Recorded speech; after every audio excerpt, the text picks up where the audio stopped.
যদি ওমরে ফারুকের মতো বাংলার জমিনে থাকতো, একটা বদমাইশও খুঁজে পাওয়া যেত? Lower your action. রেগে গেলে অ্যাকশন কমান্ড, ডাইরেক্ট অ্যাকশন মেরেন না। কি করবেন? কার্যক্রম কমিয়ে দেন। আল্লাহ রাসূল সাল্লাল্লাহু আলাইহি ওয়াসাল্লাম বললেন, ইযা গাদিবা আহাদুকুম ওয়া হুয়া কায়েম, দাঁড়িয়ে থাকা অবস্থায় যদি কেউ রেগে যায়, ফালিয়াজলিস, সেজন্য বসে যায়।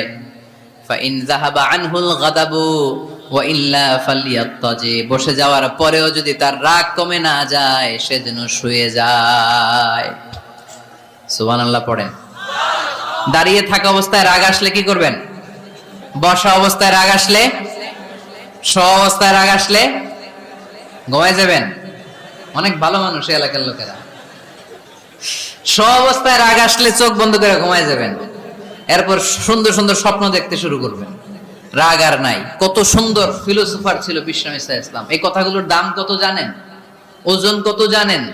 কিভাবে আমাদেরকে তিনি সভ্য বানাতে চেষ্টা করেছেন, কিভাবে আমাদেরকে সুখী সমৃদ্ধ মানুষ বানাতে চেষ্টা করেছেন। দাঁড়িয়ে থাকলে যদি রেগে যাও, বসে পড়ো। বসে গেলেও যদি রেগে যাও, শুয়ে পড়ো। সুবহানাল্লাহ পড়েন। তার মানে রাগ কমানোর 1 নাম্বার ফর্মুলা আউযুবিল্লাহ পড়বেন। 2 নাম্বার ফর্মুলা চুপ থাকবেন। 3 নাম্বার ফর্মুলা অ্যাকশন কমিয়ে দিবেন, দাঁড়ালে বসবেন, বসে থাকলে শুয়ে যাবেন। 4 নাম্বারে বিশ্বনবী বললেন, তারপরেও যদি তোমার রাগ কমে না যায়, ঠান্ডা পানি দিয়ে ওযু করো, রাগ কমায় দিবে কে? ওযু করেন ঠান্ডা পানি দিয়ে, রাগ কমায় দিবে কে? আল্লাহ রাসূল সাল্লাল্লাহু আলাইহি ওয়াসাল্লাম বললেন, আর শয়তান ইন্নাল গাদাবা মিনাশ শয়তান, নিশ্চয়ই রাগ আসে শয়তান থেকে। রাগ এনে দেয় কে? একটু আওয়াজ করে বলেন না, এনে দেয় কে? রাগ এনে দেয় শয়তান। ও শয়তানু খুলিকা মিনান নার, শয়তান তৈরি আগুন দিয়ে। শয়তান তৈরি কি দিয়ে? ওয়ান নারু তুতফাউ বিল মা, আর আগুন নিভায় পানি দিয়ে। আগুন নিভায় কি দিয়ে? এজন্য তোমাদের কেউ যখন রেগে যায়, ইদা গাদিবা আহাদুকুম ফালিয়াতাওয়াদ্দা, সেজন্য ঠান্ডা পানি দিয়ে ওযু করে তার রাগটারে ঠান্ডা করে দিবে কে? সুবহানাল্লাহ পড়েন। মনে থাকবে সবার। 1 নাম্বার, রাগ আসলে 1 নাম্বারে কি করবেন? আউযুবিল্লাহ পড়বেন। 2 নাম্বার চুপ থাকবেন। 3 নাম্বার বসে যাবেন, শুয়ে যাবেন। 4 নাম্বার ওযু করবেন। রাজি আছেন? মাথায় ঠান্ডা পানি দিবেন, চেহারায় ঠান্ডা পানির ঝাপটা দিবেন, দেখবেন আপনার রাগকে ঠান্ডা করে দিছে কে? এজন্য আল্লাহ বললেন, আমার মুত্তাকিদের বৈশিষ্ট্য হলো আল্লাযীনা ইউনফিকুনা ফিস সাররাই ওয়াদ দাররাই ওয়াল কাযিমিনাল গায়যা ওয়াল আফিনা আনিন নাস। মুত্তাকিন বান্দারা সুখে দুঃখে দান করে, রাগ ক্রোধ আসলে এটাকে তারা হজম করে। মুত্তাকিনদের 3 নাম্বার বৈশিষ্ট্য হলো, তাদের সাথে কেউ অন্যায় করলে তারা ক্ষমা করে। সুবহানাল্লাহ পড়েন। কি করবেন? নাকি অন্তরের মধ্যে দুঃখ কষ্ট রেখে দিবেন? অনেকে আছে অতীতের কষ্ট ভুলতে চায় না, ভুলতে পারে না। কেউ আপনারে ধমকি দিছিল, কেউ আপনার সাথে খারাপ আচরণ করছিল, কেউ আপনারে গালি দিছিল, অনেকে এটারে পেলে পুষে অন্তরে বড় করে রাখে। আছে না নাই? ভুলতে চায় না। মনের ভেতরে রাগ পেলে পুষে রাখা ঠিক না। মনে মনে কয়, তুই আমারে মারছিলি, আমি তোরে মারুম। তুই আমারে অপমান করছিলি ওই দিন, যদি একদিন সুযোগ পাই তোরে হতা এলামু। আছে না এরকম? সেই 20 বছর আগে আপনার এসে অপমান করছে, ওইটারে পেলে পুষে আপনি অন্তরে নিয়ে বয়ে বেড়াচ্ছেন। আর এই হিংসা ক্ষোভ যদি রাগ ভিতরে রাখেন, এটা আপনারা জ্বালায় দেয় ভিতরে, জানেন? আর যদি আপনি ক্ষমা করে দেন, একেবারে ঠান্ডা। জানেন এই ফর্মুলা আপনারা? এজন্য রাগ ক্ষোভ হিংসা কখনো অন্তরে পুষে রাখতে নাই। মা যাদাল্লাহু আবদান বিআফওয়িন ইল্লা ইজ্জান, কোন বান্দা যদি তার অন্য কোন ভাইকে ক্ষমা করে দেয়, আল্লাহ তাআলা এই ক্ষমাকারীর সম্মান আর মর্যাদাকে বাড়িয়ে দেয়। আল্লাহ তাআলা নিজে ক্ষমাশীল, তিনি ক্ষমা করাকে পছন্দ করেন। তাই আমাদের বেশি বেশি ক্ষমা করা দরকার। এজন্য এখন কেউ যদি আপনার সাথে খারাপ আচরণ করে, আপনার উপর জুলুম করে, অন্যায় করে, কি করবেন? মাফ করে দিবেন। মাফ করতে রাজি আছেন তো? আচ্ছা, সবাই বুঝে শুনে উত্তর দেন। আল্লাহ পাক আমাদের সব গুনাহগুলো ক্ষমা করে দেখ, আমরা চাই কি চাই না? আল্লাহ আমাদেরকে মাফ করুক, আমরা চাই কি চাই না? দেখেন, আমরা কিন্তু ঠিকই আল্লাহর কাছে ক্ষমা চাই, কিন্তু আমরা নিজেরা নিজেদেরকে ক্ষমা করতে পারি না। নিজেরা নিজেদেরকে ক্ষমা করি না। সে আমার সাথে খারাপ আচরণ করছে, আমি ক্ষমা করতে পারি না। ও আমারে গালি দিছিল, আমি ক্ষমা করি না, কিন্তু আমি কিন্তু ঠিকই আল্লাহর কাছে ক্ষমা চাই। মনে রাখবেন কিশোরগঞ্জের ভাইয়েরা, আল্লাহর কাছ থেকে ক্ষমা পেতে হলে আগে ক্ষমা করতে হবে। ঠিক কিনা বলেন? আল্লাহর কাছ থেকে ক্ষমা পেতে হলে আগে কি করতে হবে? ক্ষমা করে দিতে হবে। ইন্নাল্লাহা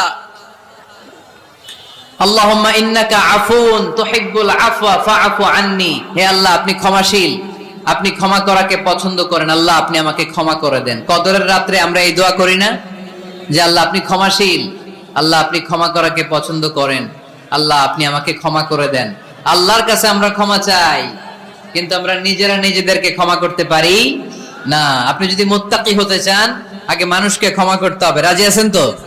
আল্লাহ রাসূল সাল্লাল্লাহু আলাইহি ওয়াসাল্লাম যে কোনো পরিস্থিতিতে, যে কোনো অত্যাচারের বিপরীতে তিনি ক্ষমা করে দিতেন। সুবহানাল্লাহ পড়েন। আপনারা উঠা বসা করতেছেন কেন? দোয়া করে দেই না? এখনই দোয়া হয়ে যাবে, বসেন। এখনই দোয়া করে দিচ্ছি। কষ্ট হচ্ছে আপনাদের, আমি জানি, অনেক গাদাগাদি, না বললে তো হবে না। এখানে অনেক কষ্ট হচ্ছে আপনাদের। মুত্তাকিদের 5টা বৈশিষ্ট্যের কথা বলেছিলাম। কয়টা? 1 নম্বরে দান করে, 2 নম্বরে রাগকে কমায়, 3 নম্বরে কি করে দেয়? ক্ষমা করে দেয়, মাফ করে দেয়। এজন্য মাফ করার বৈশিষ্ট্য অর্জন করতে হবে। প্রিয় ভাইরা, আমরা অনেকেই অন্যের ব্যাপারে অনেক তিক্ত অভিজ্ঞতা, আমারে গালি দিছিল, আমারে ঠকাইছিল, এগুলো ভুলতে পারি না। আছে না নাই? এগুলো ভুলে যান। ভুললে দেখবেন সব ঠান্ডা, হৃদয়টা ঠান্ডা। এবং এটা গবেষণায় প্রমাণিত হয়েছে, যারা অন্যকে ক্ষমা করে দেয় এদের রাতের ঘুম ভালো হয়। যারা অন্যকে ক্ষমা করে দেয় এরা স্বস্তিতে থাকে, এদের কোনো মেন্টাল স্ট্রেস থাকে না, এদের হার্ট অ্যাটাক হয় না, এরা স্ট্রোক করে না। আলহামদুলিল্লাহ পড়েন। আল্লাহ রাসূল সাল্লাল্লাহু আলাইহি সাল্লাম একটা ভরা মজলিসে বললেন, এখন এক সাহাবী এসে এখানে বসবে, এই সাহাবীটা জান্নাতি। সব সাহাবারা অবাক, না জানি তিনি কার কথা বললেন। সবাই দেখতে পেলেন, ইন দ্য মিন টাইম এক আনসারী সাহাবী এসে এই জায়গাটাতে বসলো। তার কয়েকদিন পরে আরেকটা ভরা মজলিসে আল্লাহ রাসূল বললেন, এখন এই মাত্র এক সাহাবী এসে এখানে বসবে, এই সাহাবীটা জান্নাতি। ঠিক ওই দিনও ওই আনসারী সাহাবীটা এসে ওইখানে বসেছে। আবার কয়েকদিন পরে আল্লাহ রাসূল সাল্লাল্লাহু আলাইহি ওয়াসাল্লাম বললেন, এই মুহূর্তে এই মজলিসে এমন এক সাহাবী ঢুকবে, এই সাহাবীটা জান্নাতি। সবাই খেয়াল করে দেখলো, ওই যে আনসারী সাহাবীর কথা রাসূল সাল্লাল্লাহু আলাইহি ওয়াসাল্লাম আগে বলেছিলেন, ওই সাহাবী এসে ইন দ্য মিন টাইম ওই জায়গায় বসেছে। চিল্লায় পড়েন সুবহানাল্লাহ। সব সাহাবীরা অবাক হয়ে গেলেন। ঘটনা কি? কি এমন গোপন আমল করে এই সাহাবী, যে গোপন আমলের কারণে তিনটা ভরা মজলিসে বিশ্বনবী এই সাহাবীকে বললেন জান্নাতি।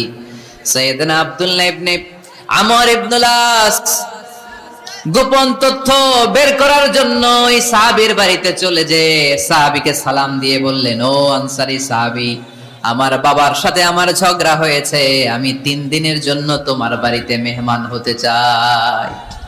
কয়দিনের জন্য? 3 দিন। ওই আনসারী সাহাবী বলল, আহলান ওয়া সাহলান, খুশআমদেদ, আপনি আমার মেহমান হবেন, এটা তো আমার সৌভাগ্য। আসেন, থাকেন, এই ঘরে আমি থাকি, এই ঘরটা ফাঁকা, আপনি এখানে থাকেন। এবার আব্দুল্লাহ ইবনে আমর ইবনুল আস খেয়াল করলেন কোন গোপন আমল করে কিনা, কোন নেক আমল আছে কিনা এই সাহাবীর, যে কারণে 3বার বিশ্বনবী এই সাহাবীরে জান্নাতি বলেছে। 3 দিন টানা 3 দিন লক্ষ্য করার পরে সাইয়েদনা আব্দুল্লাহ ইবনে আমর ইবনুল আস এই সাহাবীর মধ্যে তেমন বিশেষ কোন নেক আমল, গোপন আমল আর দেখতে পায় নাই। 3 দিন যখন শেষ, যাওয়ার পথে বলে, ভাই আসলে আমার আব্বার সাথে আমার তেমন কোনো ঝগড়া টগড়া হয় নাই, ঝগড়া টগড়া কিছু না, আমি বিশেষ একটা কারণে এসেছি। 3বার বিশ্বনবী তোমাকে জান্নাতি বলে ঘোষণা করেছে, আমি দেখার জন্য এসেছি যে তুমি কি আমল করো। কিন্তু আমি তো বিশেষ কোনো আমল দেখলাম না। নামাজের সময় নামাজ পড়ো, তাহাজ্জুদের সময় তাহাজ্জুদ পড়ো, কোরআন তেলাওয়াতের সময় কোরআন তেলাওয়াত করো, আমি যা ইবাদত করি তাই তো করো, বরং আমার চেয়ে কম করো। কি এমন তোমার আমল যে আমলের কারণে বিশ্বনবী তোমারে জান্নাতি বলেছে? সাহাবীটাকে বলে, আব্দুল্লাহ, আমার জীবনে বিশেষ কোনো আমল নাই, এমন কোন আমল আমি আমার জীবনে করি নাই যে আমলের কারণে বিশ্বনবী আমারে জান্নাতি বলে ঘোষণা দিতে পারে। তবে হ্যাঁ, এমন একটি আমল আছে, প্রতি রাতে ওই আমলটা করে আমি বিছানায় ঘুমাতে যাই। প্রতি রাতে এশার নামাজের পরে আমি যখন আমার বিছানায় ঘুমাতে যাই, আমি আমার অন্তরে কারো ব্যাপারে কোনো ঘৃণা, কোনো ক্ষোভ আমার অন্তরে পুষে রাখি না। সুবহানাল্লাহ পড়ে। কোনো ক্ষোভ, কোনো ঘৃণা, কোন হিংসা, কারো ব্যাপারে